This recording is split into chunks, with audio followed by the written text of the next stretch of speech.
जय हिंद दोस्तों। आप सभी कैसे हो? उम्मीद करता हूँ दोस्तों आप सभी अच्छा होंगे। दोस्तों आप सभी जब नए होंगे इस चैनल को तो ज़रूर सब्सक्राइब कर दीजिएगा चैनल को, जिससे आपको रोज़ वीडियो मिलेगा हर एक टॉपिक का, ठीक, और ट्रिक बाय ट्रिक आपको मिलेगा, ठीक। दोस्तों आज फिजिक्स में मात्रक एवं बीमाएँ के बारे में समझेंगे। मात्रक किसको कहते हैं और बीमा किसको कहते हैं उसको सबसे पहले समझते हैं। देखिए मात्रक किसको कहते हैं, आइए समझते हैं। देखिए मात्रक किसी भी भौतिक राशि को व्यक्त करने के लिए हमें दो चीज़ की आवश्यकता पड़ती है। अब कौन कौन सा चीज़ है, उदाहरण के माध्यम से समझिए। देखिए जैसे हमारा शादी होता है, उसमें शादी जब होता है तो लड़का लड़की रहता है, तो उसे भी परिवार बनाने के लिए लड़का लड़की को होना आवश्यक होता है। इसी प्रकार इसमें भी जो है दो चीज़ का होना आवश्यक है, ठीक, तभी आप इसको व्यक्त भूमात्रक मान सकते हैं। अब देखिए इसमें है कौन कौन सा चीज़ वे समझिए। देखिए इसमें कौन कौन सा चीज़ है। मान लीजिए आप जो है ना यहाँ से लेकर यहाँ एक बिंदु था और ये यहाँ से लेकर ये सड़क था और बी बिंदु तक गए, बी बिंदु तक गए और 10 किलोमीटर दूरी तय किए। कितना? 10 किलोमीटर। अब 10 किलोमीटर जो दूरी तय किए हैं, दूरी तय की है, तो क्या यह 10 हम खाली बोलते हैं तो क्या आप जवाब देते हैं? जब हम बोलते हैं कि 10 किए तो दूरी तय 10 दूरी तय किए, तो क्या आप क्या जवाब देते हैं? 10 या तो किलोमीटर में कह सकते हैं, या तो मीटर में कह सकते हैं 10 मीटर, या तो सेंटीमीटर में भी कह सकते हैं, मतलब इस प्रकार हम कह सकते हैं। लेकिन 10 में दूरी नहीं कह सकते, 10 दूरी नहीं कर सकते, क्योंकि आपको पता है कि शब्द से ही तो इसे भी पता होगा आपको। शब्द जैसे बोल रहा हूँ मैं 10 दूरी, तो क्या यह गलत नहीं लग रहा है? गलत लग रहा है कि नहीं? तो क्या हम यहाँ पे किलोमीटर लगाएंगे तो कोई दिक्कत? क्या हम मीटर लगा सकते हैं? मीटर भी लगा सकते हैं, चाहे सेंटीमीटर भी आप लगा लीजिए, कोई दिक्कत नहीं। अब मान लीजिए ये जो किलोमीटर है ना, आपको किलोमीटर हो जाएगा मात्रक। क्या हो जाएगा? मात्रक। ये जो 10 है ना, ये हो जाएगा मान। क्या हो जाएगा? मान। अब बचा दूरी। दूरी एक राशि होता है। दूरी क्या होती है दोस्तों? एक राशि होता है, समझिए। दूरी एक राशि होता है। जिस प्रकार आप जानते हैं कि मान लीजिए परिवार बनाने के लिए दो चीज़ का होना आवश्यक है, पुरुष एवं महिलाओं का। उसी प्रकार इसमें भी सोचिए कि इसमें भी दो प्रकार होना जरूरी है। चाहे मान लीजिए 10 किलोमीटर दूरी तय किया तो 10 किलो और मीटर उसमें आ गया और 10 मान हो जाएगा, तो इसमें भी ये होना जरूरी होता है। अब मान लीजिए परिवार उसके बाद बनेगा, तो इस प्रकार मान लीजिए दूरी बन गया। मान लीजिए 10 किलोमीटर हम बोले तो इसमें दो चीज़ आ गई, उसके बाद हम क्या बोले थे, 2 आदमी रहेगा तो उसके बाद परिवार बनेगा, तो मान लीजिए ये परिवार बन गया। तो इस प्रकार आप समझ सकते हैं दोस्तों, समझते हैं। अब देखिए इसको मात्रक को व्यक्त करने के लिए, मात्रक को व्यक्त करने के लिए 3 पद्धति अपनाए गए। अब देखिए सबसे पहले कौन कौन पद्धति है वे देख लेते हैं। सबसे पहले पद्धति है सिस्टम, जिसको कहते हैं, पद्धति को इंग्लिश में सिस्टम कहते हैं। लेंथ भी दे रखा है, मास भी दे रखा है, टाइम भी दे रखा है। मास मीन्स द्रव्यमान, टाइम मीन्स समय होता है। अब देखिए यहाँ सीजीएस पद्धति दे रखा है, एक सीजीएस पद्धति।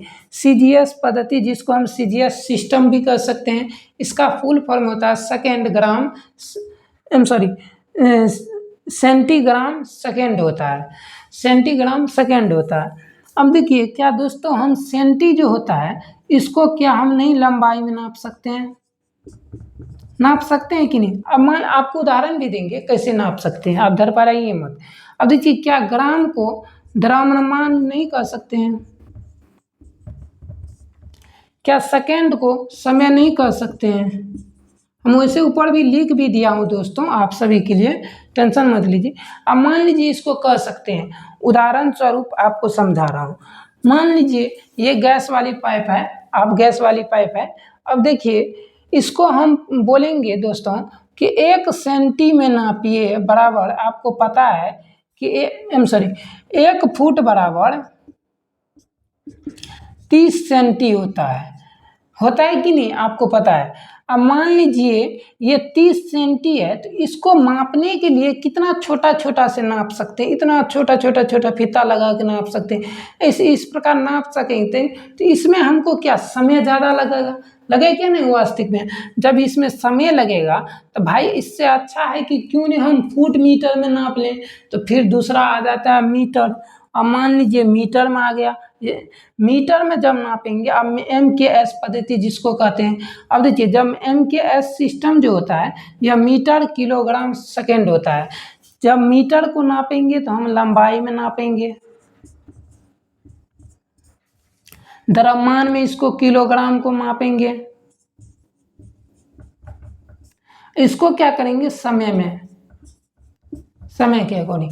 अब समझिए, अब देखिए यही पाइप, तभी तो हम इसको सेंटीमीटर में नापे थे, मीटर सेंटी में। अब इसको क्या करेंगे, अब समझिए, अब देखिए इसी को हम मीटर में नापेंगे। तो आपको पता है दोस्तों कि 3 फुट 4 इंची होता है, आपको 1 मीटर होता है कि नहीं। अब बता रहे हैं 3 फुट किसको कहते हैं और 1 मीटर किसको कहते हैं। देखिए आपको पता है कि 12 इंची बराबर होता है, 12 इंच बराबर 1 फुट होता है, 1 फुट होता है। लेकिन 1 फुट बराबर 30 सेंटी होता है, 30 सेंटी होता है, सेंटीमीटर। तो इतना समझ गए ना आप, 1 फुट बराबर 30 सेंटी। तो इसका मतलब है, हमको बोला है कि ये 3 फुट 4 इंची, तो इसका मतलब 3 फुट हमको 4 इंची बोल रहा है, तो मतलब 12 तिया 36, 36 4 40 इंची लगभग होता है 1 मीटर। 40 इंच कितना होता है, 1 मीटर, लगभग 1 मीटर। तो ये जो 1 मीटर होता है, तो इसी में बोल रहा है हमको लंबाई नापिए। मान लीजिए ये लंबाई है, लंबाई को मापने के लिए हम इसको क्या करते हैं, ज़्यादा लंबाई रहेगा तब हम उसको मीटर में नापेंगे। अब मान लीजिए जब हमको इतना ही दे रखेगा, मान लीजिए इसी को हमको क्या करेगा, ये छोटा करके दे देगा इस प्रकार। अब मान लीजिए इसको तब क्या कीजिएगा, लंबाई में मीटर में मापिएगा नहीं। इस प्रकार जो हम इसको मापेंगे तो हम इसको क्या करेंगे, या तो सेंटीमीटर में या तो फुट में मापेंगे। तो देखिए इससे या सेंटीमीटर में नापेंगे तो ज़्यादा समय लगेगा, इसको इतना में। जब इसको फुट में नापेंगे तो कम समय लगेगा। तो हम इसको क्या करते हैं, फुट में माप देते हैं, तो ये आसान हो जाता है।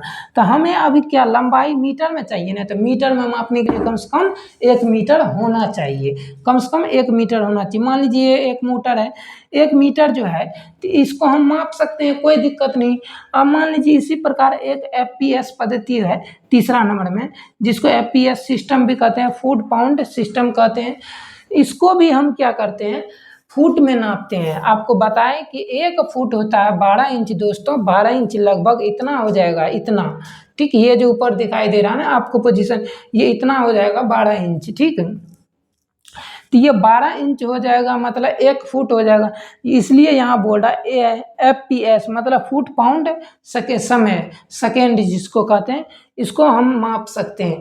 अब बात आती है दोस्तों, एक चीज़ इसमें कॉमन याद रखिएगा, CGS और MKS पद्धति को जो है ना, पहले जो है ना मीट्रिस पद्धति के नाम से जानते थे। किस नाम से, मीट्रिस पद्धति के नाम से, मीट्रिस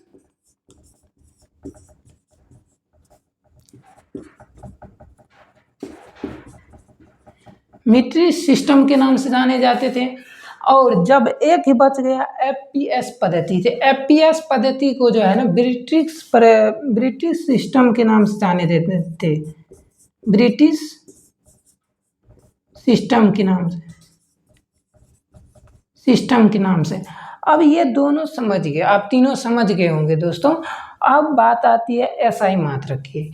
SI मात्रक कैसे समझेंगे, SI मात्रक को समझिए।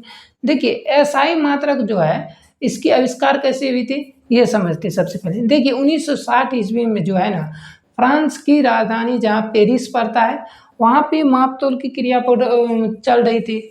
वहाँ पे जब मापतोल हो रहा था तो उसने सोचा, अंतर्राष्ट्रीय अधिवेशन के तहत उसने सोचा कि चलो इसको क्यों नहीं SI पद्धति को लागू कर दिया जाए। तो उस समय उसने सोचा कि नहीं चलो लागू कर देते हैं। 1971 में उसने जाके लागू कर दिया तो SI मात्रक। जब उसने लागू कर दिया तो पूरे विश्व में, तो फिर उसका 2 भाग में बांट दिया। उसे 2 भाग में बांटा, तो वे एक होते हैं व्युत्पन्न मात्रक, एक होते हैं मूल्य मात्रक।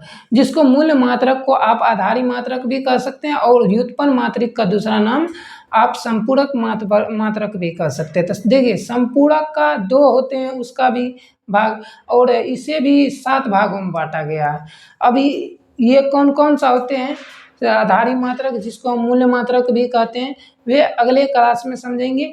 आज के लिए इतने ही रहने देते दोस्तों। जय हिंद। आज के लिए चैनल पर नए होंगे तो जरूर सब्सक्राइब कर लीजिए दोस्तों।